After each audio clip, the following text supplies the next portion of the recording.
starting with the greatest in the gracious name of Allah, who is the most merciful and beneficial. Dear student, I hope you are all fine. Today we are start the chapter of class 9, that is the matrix. First of all what is a matrix. Matrix हमारे पास होता क्या है, basically जब हमारे पास कोई भी data आता है नंबर के अंदर, वो उस डेटा को हम एक स्पेसिफिक तरीके से के साथ अरेंज करके देखते हैं। उस अरेंजमेंट ऑफ डेटा को हम क्या बोलते हैं, मैट्रिक्स बोलते हैं। अब आपके पास एग्जांपल आ जाती है कि हमारे पास पाकिस्तान और इंडिया के मैच का अगर हम बना दें, एक डेटा हमारे पास ले लें, तो हम फर्स्ट ऑफ ऑल ले लेते हैं कि पाकिस्तान और इंडिया के दरमियान जितने भी मैच हुए हैं उनका हम डेटा ले लेते हैं। तो फर्स्ट ऑफ ऑल हम ले लेते हैं पाकिस्तान और साथ में हम ले लेंगे इंडिया। तो बेसिकली हमारे पास आ जाता है कितने मैच विन किए हैं पाकिस्तान ने, कितने लॉस मैच हुए हैं और कितने हमारे पास क्या हो गए, मैच टाई हो गए। ठीक है, तो हम ले लेते हैं पाकिस्तान ने मैच जीते 4 और लॉस किए 3 और एक हमारे पास क्या हो गया है, टाई हो गया है। ठीक है, फिर इंडिया ने हमारे पास कितने मैच विन किए हैं, 3 मैच विन किए हैं और हमारे पास जो पाकिस्तान इंडिया ने लॉस मैच कितने किए हैं, 4 लॉस किए हैं और हमारे पास टाई मैच कितने हुए हैं, 1 हुए। ये हमारे पास क्या आ गया है, डेटा आ गया। अब इस हम डेटा को क्या करेंगे, एक स्पेसिफिक तरीके के साथ रीअरेंज करके लिखेंगे। उस स्पेसिफिक तरीके को हम क्या बोलते हैं, मैट्रिक्स बोलते हैं। अब जो हमारे पास डेटा आ गया, अब इसको हम क्या करेंगे, इस पूरे स्क्वायर ब्रैकेट के अंदर हम क्या कर लेंगे, लिख लेंगे। तो क्या आ जाएगा 4 3, ये हमारे पास एक रो है, हॉरिजॉन्टली इसको हम हॉरिजॉन्टली लिख लेंगे और एक हमारे पास ये हॉरिजॉन्टली रो है, तो इसको भी हम क्या कर लेंगे, एक हॉरिजॉन्टल रो के अंदर लिख लेंगे। ठीक है, तो ये हमारे पास क्या आ गया, हमारे पास डेटा था और डेटा को हमने क्या किया है, एक स्पेसिफिक तरीके के साथ हमने लिख लिया है। और जब भी हम डेटा को एक स्क्वायर ब्रैकेट्स के अंदर लिख लेते हैं, इस प्रोसेस को हम क्या बोलते हैं, मैट्रिक्स बोलते हैं। अब हम जाते हैं मैट्रिक्स की डिफिनेशन के ऊपर। मैट्रिक्स की हमारे पास डिफिनेशन होती क्या है बेसिकली। तो हमारे पास मैट्रिक्स की बात करें तो मैट्रिक्स हमारे पास क्या होती है, रेक्टेंगुलर अरेंजमेंट ऑफ अ रे। रे का क्या मतलब है, अरेंजमेंट। हमने क्या किया, ये हमारे पास डेटा था, डेटा को रीअरेंज करके लिख लिया इन फॉर्म ऑफ मैट्रिक्स। तो हम जितने भी हमारे पास रियल नंबर आ जाते हैं, तो रियल नंबर कौन से होते हैं, 3 4 1 2 3, ये सारे हमारे पास कौन से होते हैं, रियल नंबर होते हैं। तो रियल नंबर को हमने किसके अंदर एनक्लोज किया है, स्क्वायर ब्रैकेट्स के अंदर। जब कभी भी हम क्या करें, rectangular arrangement of a real number enclose in the square brackets is known as matrix. अब आपको मैट्रिक्स की डिफिनेशन समझ आ गई होगी। अब हम जाते हैं एलिमेंट्स के अंदर। तो एलिमेंट्स हमारे पास क्या होते हैं, जो भी नंबर इस मैट्रिक्स के अंदर प्रेजेंट हो। अब 4 हमारे पास क्या है, इस मैट्रिक्स का क्या आ जाएगा, हमारे पास एलिमेंट आ जाएगा। जो भी नंबर हमारे पास मैट्रिक्स के अंदर मौजूद होगा उसको हम क्या बोलेंगे, एलिमेंट बोलेंगे, या इसको क्या बोलेंगे, एंट्री ऑफ अ मैट्रिक्स बोलेंगे। अब क्या एलिमेंट की डिफिनेशन की बात करें तो क्या होता है, each number in the matrix. हर कोई नंबर जो क्या हो जाए हमारे पास मैट्रिक्स के अंदर मौजूद हो, उसको हम क्या बोलते हैं, एलिमेंट ऑफ अ मैट्रिक्स, या दूसरा नाम इसको हम क्या बोलते हैं, एंट्री ऑफ अ मैट्रिक्स बोलते हैं। यहां तक बात क्लियर हो गई है। तो यहाँ पे कौन से 4 हमारे पास एक रियल नंबर है, तो 4 इसका क्या आ जाएगा, एलिमेंट आ जाएगा। एक हमारे पास 1 भी क्या है, इस मैट्रिक्स का नंबर है, तो 1 भी हमारे पास क्या आ जाएगा, एलिमेंट ऑफ दैट मैट्रिक्स आ जाएगा। क्लियर। तो 4 भी हमारे पास क्या है, यहाँ पे एलिमेंट है। तो जितने भी हमारे पास एंट्रीज होंगी, जितने भी हमारे पास स्क्वायर ब्रैकेट के अंदर जितने भी नंबर आएंगे, उन तमाम नंबर को हम क्या बोलेंगे, एलिमेंट ऑफ मैट्रिक्स, या दूसरा नाम इसको क्या बोलेंगे, एंट्री ऑफ अ मैट्रिक्स। अब हम जाते हैं डिनोटेड बाय। हम मैट्रिक्स को किस चीज के साथ डिनोटेड करते हैं, डोटने का मतलब है कि हम किस किस तरह इसको रिप्रेजेंट करते हैं, किस तरह रिप्रेजेंटेशन का तरीका है। तो हम मैट्रिक्स को किस तरीके से रिप्रेजेंट करते हैं, कैपिटल लेटर के साथ। तो कैपिटल लेटर हमारे पास कौन से आ जाते हैं, ए बी से लेकर जेड तक जितने भी हमारे पास अल्फाबेट्स आ जाते हैं, इनको हम लेटर बोलते हैं। तो जितने भी हमारे पास लेटर आ सकते हैं ए से लेकर जेड तक, इनके साथ हम क्या करते हैं, मैट्रिक्स को डिनोट करते हैं। तो हमारे पास अल्फाबेट्स कौन से आ जाएंगे, capital A, capital B, capital C up to Z. Clear यहाँ तक?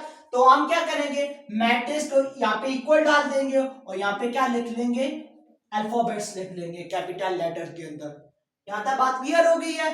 तो इसके अगर एग्जांपल की बात करें तो अब एक और मैट्रिक्स लिख देता हूं, B is equal to A B C D। ये भी हमारे पास मैट्रिक्स है।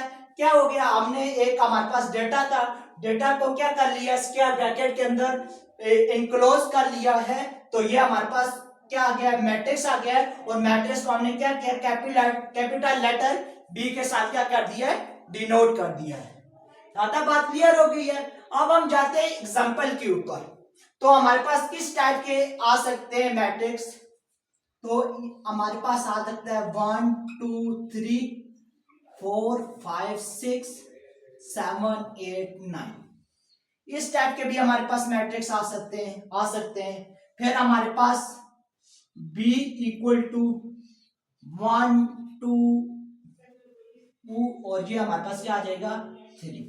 इस टाइप के भी हमारे पास मैट्रिक्स आ सकते हैं। और फिर हमारे पास मैट्रिक्स आ सकते हैं 1 4 5 और 6।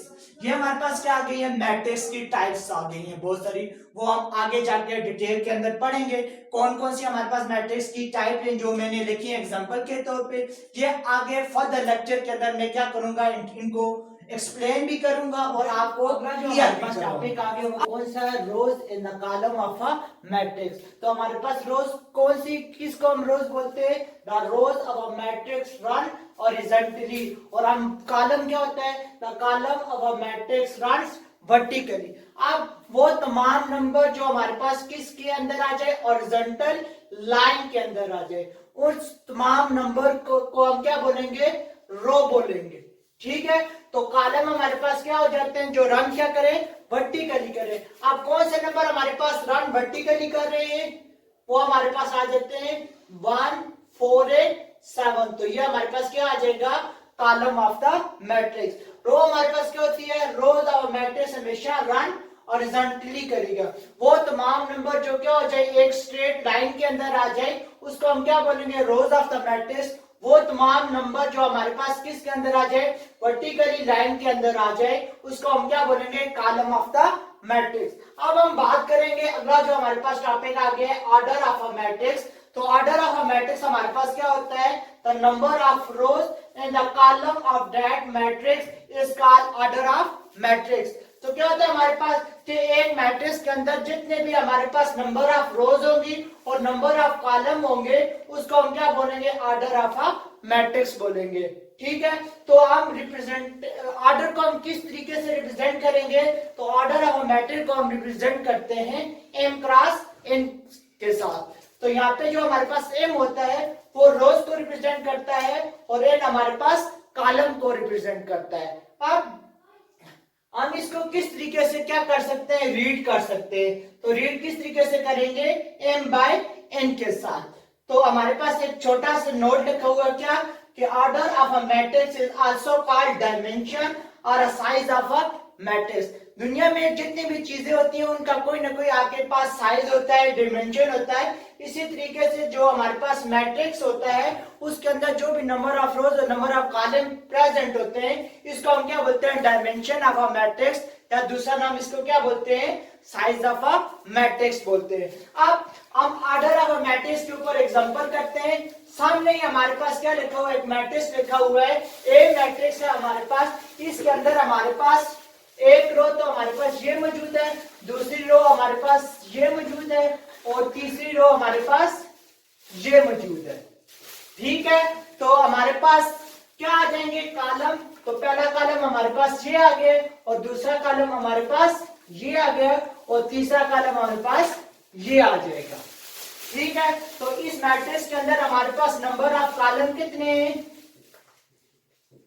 नंबर ऑफ कॉलम हमारे पास कितने आ जाएंगे, 3 आ जाएंगे। ठीक है? और हमारे पास नंबर ऑफ रोज, तो नंबर ऑफ हमारे पास रोज कितनी आ जाएंगी, वो भी हमारे पास कितनी है, 3 है। और नंबर ऑफ कॉलम को हम किसके साथ रिप्रेजेंट करते हैं, n के साथ, और रोज को हम किसके साथ रिप्रेजेंट करते हैं, m के साथ।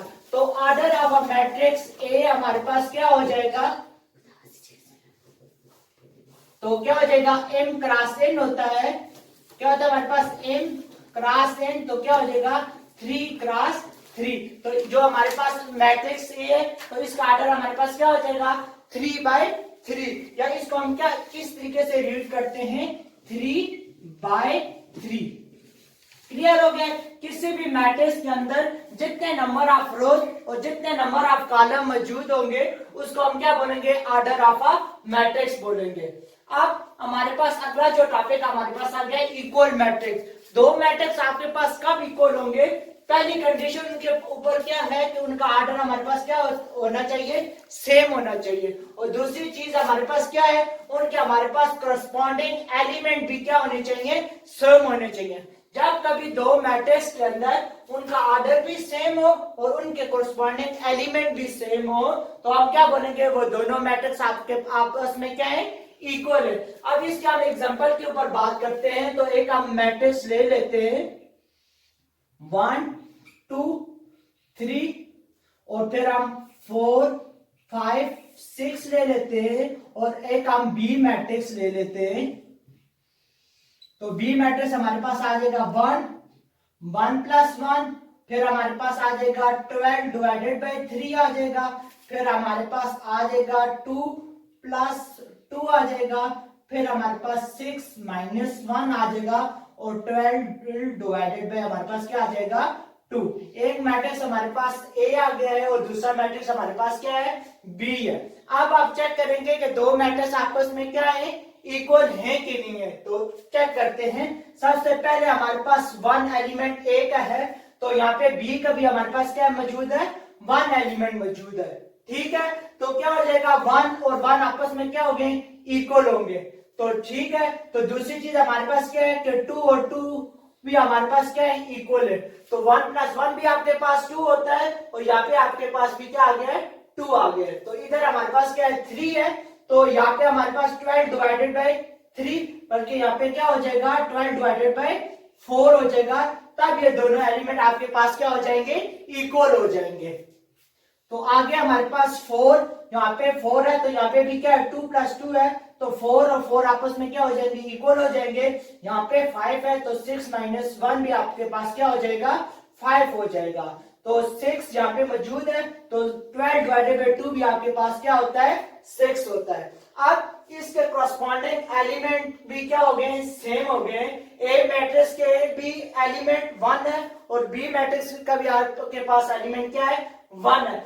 ए के सारे एलिमेंट इक्वल आ गए किसके, बी के एलिमेंट के साथ। और तो दूसरी कंडीशन हमारे पास फुलफिल हो गई है। तो पहली कंडीशन हमारे पास क्या थी, ऑर्डर ऑफ अ मैट्रिक्स।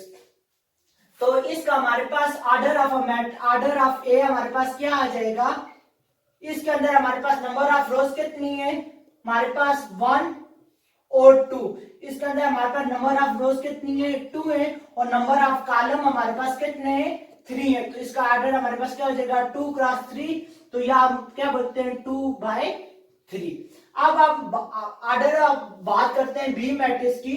तो हमारे पास ऑर्डर ऑफ बी मैट्रिक्स हमारे पास क्या आ जाएगा,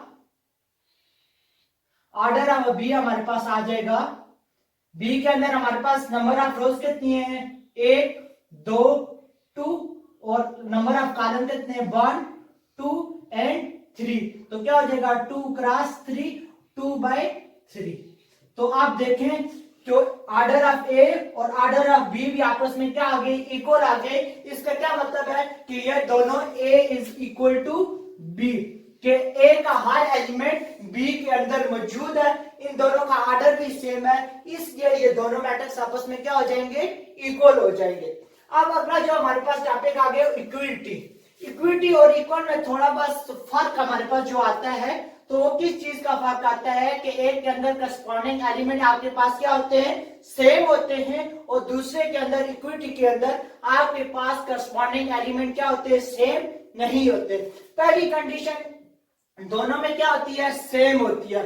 इन दोनों मैट्रिक्स का आपके पास ऑर्डर क्या होता है, सेम होता है। लेकिन इनके इक्वल मैट्रिक्स के अंदर इनके एलिमेंट भी सेम होते हैं, लेकिन इक्विटी के अंदर इनके करस्पॉन्डिंग एलिमेंट भी आपके पास सेम नहीं होते। अब इसकी एग्जांपल के ऊपर बात करें तो हमारे पास एग्जांपल क्या आ जाएगी, हम ए मैट्रिक्स ले लेते हैं 1 2 3 4 5 6 और बी मैट्रिक्स हम ले लेते हैं 11 9 8 7 6 4।